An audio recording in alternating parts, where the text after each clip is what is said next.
आइए प्रवेश करते हैं श्रीमद् भगवत गीता में। उसके पूर्व 2 बार हरिनाम संकीर्तन मन वाणी को पवित्र करने के लिए तदुपरांत कुछ भगवत चर्चा।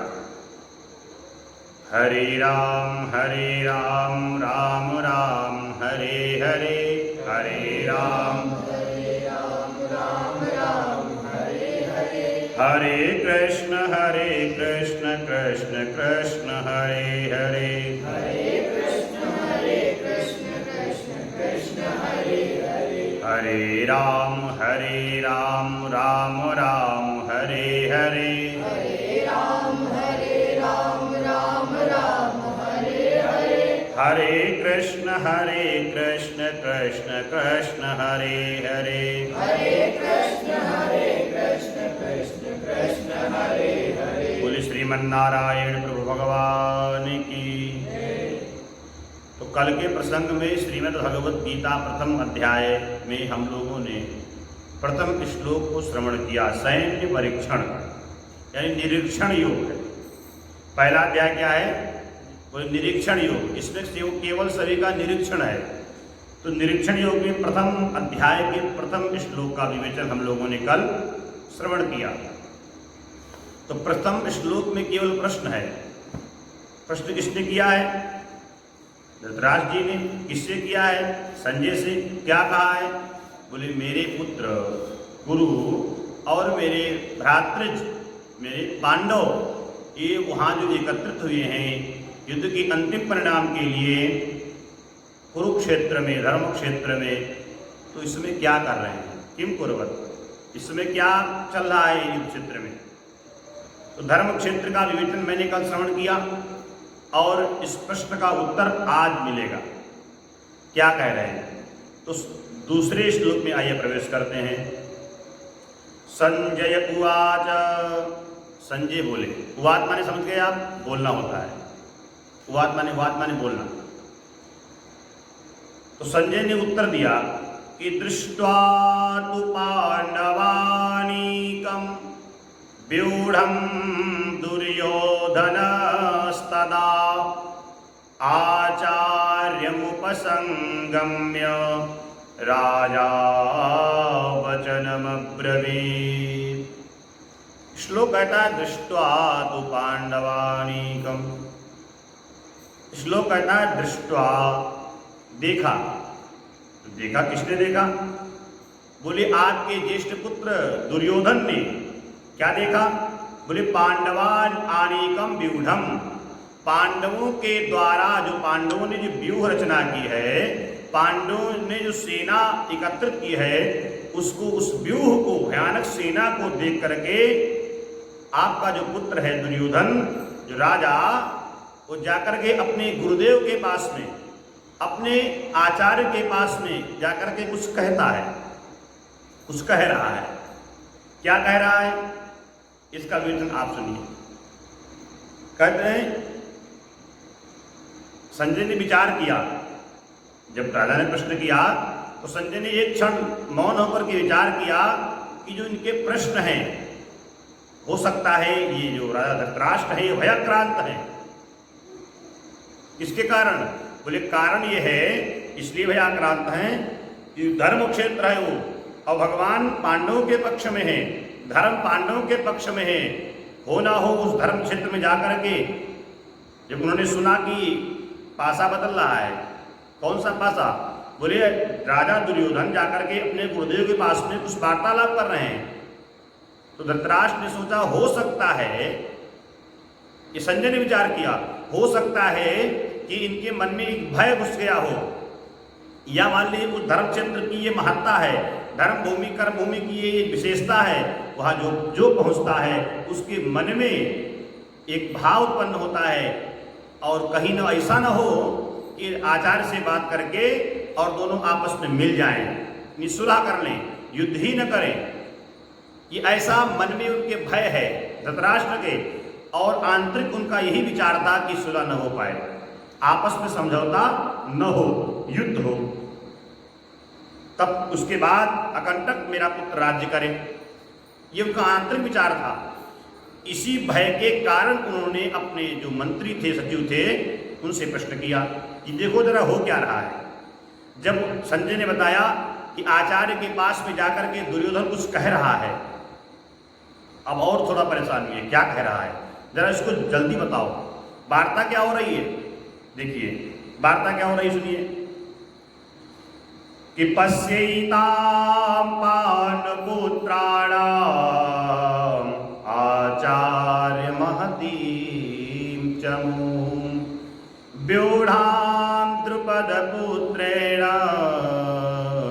तव शिष्येन धीमता।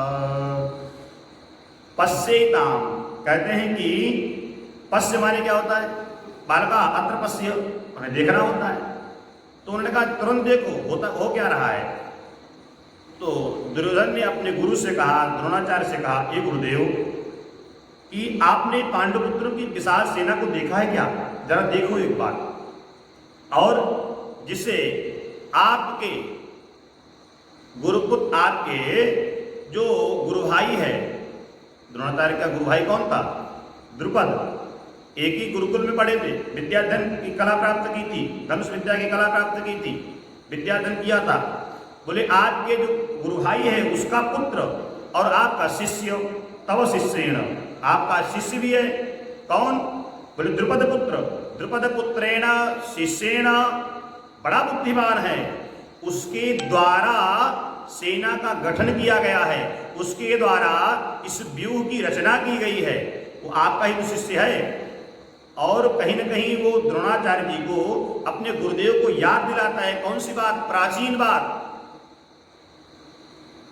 जो गुरु आपस में विद्याधन करते हैं, विद्यालय में जाकर के, गुरुकुल में जाकर के, तो उन शिष्यों में, उन विद्यार्थियों में आपस में कहीं न कहीं थोड़ा थोड़ा मतभेद कभी कभी हो जाता है। लेकिन ये थोड़ा परेशान ज्यादा थे, घर से गरीब थे द्रोणाचार्य जी, और द्रुपद राजा के पुत्र थे, युवराज थे।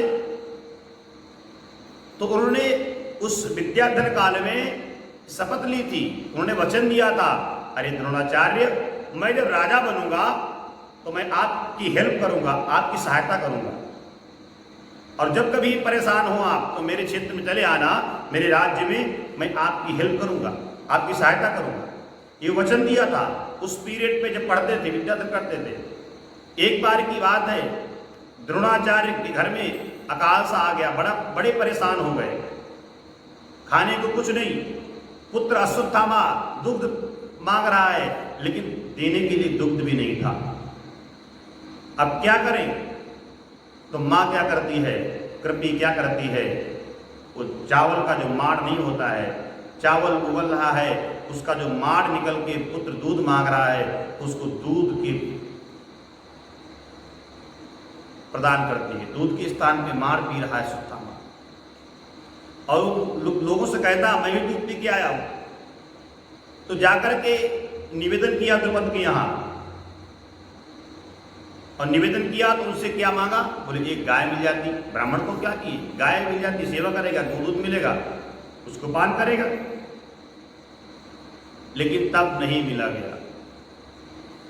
तब जो है इन्होंने स्वीकार नहीं, बोले हम पहचानते नहीं आप कौन है, कुछ नहीं दिया, पहचानना भी नहीं समझे। उस समय का जो विद्रोह है, तो द्रोणाचार्य आए, उसके बाद में कुछ समय के बाद में हस्तिनापुर में अपनी नौकरी की, हस्तिनापुर में युवराजों को धनुष विद्या का ज्ञान दिया, और जब अर्जुन पारंगत हुए, जब अर्जुन इस विद्या को प्राप्त किए, धनुष विद्या को, तो अपने शिष्य अर्जुन से कहा, अर्जुन ने कहा गुरुदेव, गुरुदक्षिणा में आप जो आप आज्ञा करें वो मैं दूंगा। तो पहली दक्षिणा में गुरुदेव ने क्या मांगा था, बोले द्रुपद का राज्य दिए। तो अर्जुन ने द्रुपद को पराजित किया था और राज्य दिया था द्रोणाचार्य जी को, अपने गुरुदेव को। विद्या पूर्ण करने के बाद में पहली दक्षिणा अर्जुन ने द्रुपद को परास्त करके गुरुदेव के चरणों में डाल दिया, लेकिन गुरुदेव आधा राज्य ले लिया, आधा उनको वापस कर दिया। तब द्रुपद के मन में कहीं एक गांठ सी पड़ गई थी कि मैं तपस्या करूंगा और उस तपस्या से भगवान से वरदान प्राप्त करूंगा। तो तो उन्होंने यज्ञ करी, बड़ी विशाल यज्ञ करी। उस यज्ञ के माध्यम से ही धृष्टद्युम्न का और द्रौपदी का जन्म हुआ था। और वे वरदान मांगा था कि इन्हीं दोनों के द्वारा द्रोणाचार्य का वध होगा। तो आज कहीं न कहीं दुर्योधन याद दिलाता है अपने गुरुदेव को, अरे गुरुदेव, यही आपका काल है और यही आपका शिष्य भी है, आपके गुरु भाई का पुत्र है, आपका भी पुत्र है। कहीं ऐसा न हो कि आप जाकर के उनमें मिल जाएं या कहीं अंदर से कमजोर हो जाएं, क्योंकि जो प्रेम होता है ना, तो प्रेम में युद्ध न कर पाएं, उससे हमारी याद की हार हो जाए। याद दिलाता है दुर्योधन। लेकिन जब राजनीतिक बड़ा था दुर्योधन, बड़ा कूटनीतिज्ञ, फिर बात को मोड़ता है, क्या कहता है, बोले अत्र सूरा महेश्वासा भीमार्जुन समायुधि युयुधानो विराटश्च द्रुपदश्च महारथः।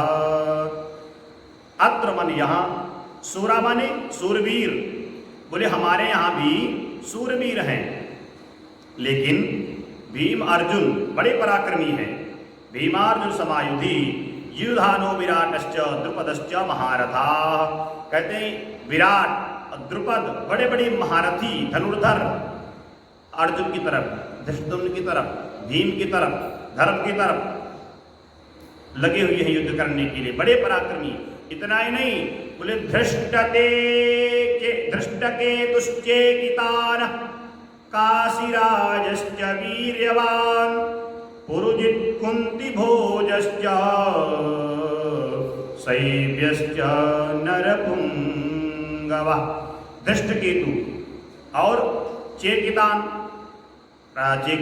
काशीराज, काशी के राजा, वीर्यवान, अत्यंत शक्तिशाली राजा, बड़े बड़े महारथी राजा, नरपुंगवा, अंत में कहते हैं नरपुंगवा माने जो मानव समाज में सबसे बड़े वीर हैं, मानव जाति में सबसे बड़े पराक्रमी पहलवान जिनको बोलते हैं, ऐसे बड़े बड़े पराक्रमी राजा भी पधारे युद्ध करने के लिए। और युधामन्युश्च विक्रांत उत्तमौजाश्च वीर्यवान् सौभद्रो द्रौपदेयाश्च सर्वकेव महारथा। कहते बड़े पराक्रमी योद्धा, अत्यंत शक्तिशाली, और सुभद्रा का पुत्र तथा द्रौपदी के पुत्र, सुभद्रा का पुत्र अभिमन्यु और द्रौपदी के पुत्र, ये सब युद्ध करने के लिए आए हैं, बड़े बड़े पराक्रमी। तो कहते हैं कि अस्माकं तु विशिष्टाय, कहते हैं कि हे ब्राह्मण श्रेष्ठ, हे द्विजोत्तम, हे गुरुदेव, हे आचार्य, अस्माकं तु विशिष्टाय तान्निबोध द्विजोत्तमम्। मैं आपकी सूचना के लिए मैं अपनी सेना के उन नायकों के विषय में बताना चाहता हूं। आपको अपनी सेना के जो नायक हैं उनके विषय में बताना चाहूंगा मैं आपको, हे गुरुदेव, जो मेरी सेना को संचालित करने में विशेष रूप से निपुण है। वैसे तो सेनापति बहुत हैं, सैनिक बहुत हैं, लेकिन जो मेरी सेना को संचालित करने में, सेना का उत्साह बढ़ाने में, हमारी सहायता करने में जो हमारी तरफ लगे हुए हैं, उनका मैं नाम लेना चाहता हूं।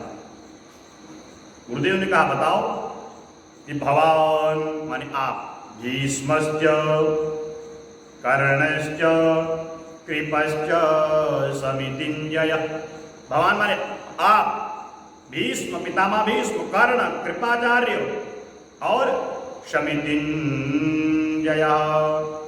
कहते हैं कि बड़े बड़े सेनापतियों को नष्ट करने वाले, ये जो इतने बताए हैं आपको महारथी, ये बड़े बड़े सेनापतियों को नष्ट करने वाले, सैनिक को नहीं, सेनापतियों को।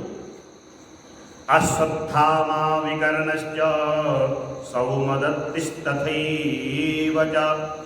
द्रोणाचार्य का पुत्र अश्वत्थामा और दुर्योधन का भाई विकर्ण, कर्ण और कृपाचार्य, भीष्म और भगवान माने आप, इतने लोग सदैव विजयी रहे, कभी कोई पराजित नहीं हुआ, हर जगह विजयी प्राप्त हुए।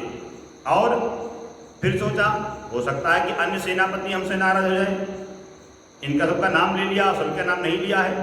फिर बोला बोले अन्ये च बहवः शूरा मदर्थे त्यक्त जीविता नाना शस्त्र प्रहरणा सर्वे युद्ध विशारदा। जितने भी सैनिक आए हैं, जितने भी सेनापति आए हैं, तो वो बड़े बड़े महारथी हैं। मदर्थे माने मेरे लिए शरीर निछावर करने के लिए तैयार है, मर जाने के लिए तत्पर हैं, और अनेक प्रकार के शस्त्रों को युद्ध में चलाने में पारंगत हैं, युद्ध में विशारद की डिग्री प्राप्त है, बड़े बड़े महारथी आए हैं। अपर्याप्तम तदस्माकं बलम भीष्माभिरक्षितं पर्याप्तं तदमेतेषां बलम भीमाभिरक्षितं।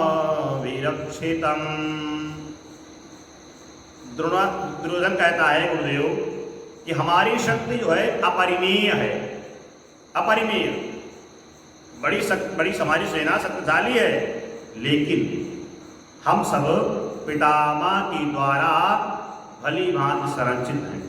उस पर श्रेष्ठ कौन है? बोले पितामह। पितामह के द्वारा ही हम संरक्षित हैं, जबकि पांडवों की शक्ति भी कम नहीं है, उसमें बड़े पराक्रमी योद्धा है। अर्जुन, भीम भली भांति संरक्षित होकर भी सीमित है, भली भांति संरक्षित होकर भी सीमित हैं, और उनके इधर भी सेनापतियों को कमी नहीं है। लेकिन अपनी तरफ जो है, हमारे तरफ जो है, जो पितामह भीष्म हैं, बड़े पराक्रमी, जब तक वो हैं तब तक जो है हम किसी प्रकार से हमारी क्षति नहीं होने वाली। अयनेषु च सर्वेषु यथा भागमवस्थिता भीष्ममेवाभिरक्षन्तु भवन्तः सर्व एव हि। इसलिए मैं आपसे निवेदन करना चाहता हूं गुरुदेव कि अपने अपने मोर्चों पर जाओ, अपने अपने मोर्चों पर चले जाओ, और वहां खड़े रहकर भी आप सभी, यानी अपने अपने स्थानों पर खड़े रहकर भी अपने सेनापतियों से युद्ध भी करो, अपने विरोधी से युद्ध भी करो, लेकिन एक दृष्टि पितामह की तरफ होनी चाहिए, पितामह की तरफ होनी चाहिए। कहीं पितामह की कोई दिक्कत कोई न हो जाए, कि उनकी पूरी सहायता हम सब करें, उनको हमें जीवित रखना है, वो हमारे लिए अमूल्य हैं। तो ये दुर्योधन जब कहता है द्रोणाचार्य जी से, ये बात कानों में कहीं पड़ जाती है पितामह के, तो पितामह को लगता है कहीं इसको भय है अंदर, इसके अंदर जो पराजित रूपी जो भय है, अधर्म रूपी जो भय है, इसने जो पाप कर्म किए हैं उसका जो भय है, इससे ये भयाक्रांत है। और जो राजा भयाक्रांत हो जाता है, युवराज भयाक्रांत हो जाता है, तो सेना का उत्साह खत्म हो जाता है, भंग हो जाता है। इसलिए इस बात को अन्य लोग न सुन पाए और युद्ध का डंका बजाओ। पितामह ने शंख ध्वनि कर दी, बड़ा भयानक शंख बजाया, सिंह के समान शंख बजाया। ततः संजनयन् हर्षं कुरुवृद्धा पितामह सिंहनादं विनग्धोक्षैः शंखं ददमु प्रतापवान। कहते हैं तो कुरुवंश के बड़े प्रतापी, वयोवृद्ध प्रतापी पितामह भीष्म, सबसे वृद्ध वही है, पितामह भीष्म ने सिंह की भांति गर्जना करने वाला जो शंख है उसको बजाया। उसकी ध्वनि इतनी उच्च स्वर में उसकी ध्वनि हुई कि दुर्योधन को बड़ा हर्ष हुआ। दुर्योधन की सेना प्रफुल्लित हो गई, युद्ध का डंका बज गया, युद्ध करने का शंख बज गया, चलो युद्ध प्रारंभ हो। दुर्योधन की बात वास्तव में किसी ने सुनी नहीं पाई, केवल द्रोणाचार्य जी ने और पितामह ने सुनी। जानते दोनों लोग हैं, द्रोणाचार्य भी जानते हैं, पितामह भी जानते हैं कि ये अपने कर्मों से भयाक्रांत है, ये भूमि का प्रताप है, भगवान पांडवों के पक्ष में है, विजय निश्चित ही उन्हीं की होगी, लेकिन मुझे भी अपने धर्म का पालन करना है। तो अपने धर्म का पालन करते हुए पितामह ने शंख ध्वनि करी। तो आज का प्रसंग यहीं पे विराम होता है। पितामह ने शंख ध्वनि कर दी। अब पांडवों की तरफ से शंख ध्वनि कौन करेगा? उनकी तरफ सेनापति आज के धृष्टद्युम्न है, लेकिन सेनापति तो धृष्टद्युम्न है और सभी को हैंडल कौन करता है, सभी को चलाता कौन, सभी को संचालित कौन करता है? बोले भगवान। जब सेनापति शंख बजाता है और सेनापति धृष्टद्युम्न थे, तो पहला शंख भगवान ने क्यों बजाया, इसका विवेचन हम कल करेंगे। तो आइए 2 बार प्रभु नाम संकीर्तन करें, उसी के साथ वाणी को भी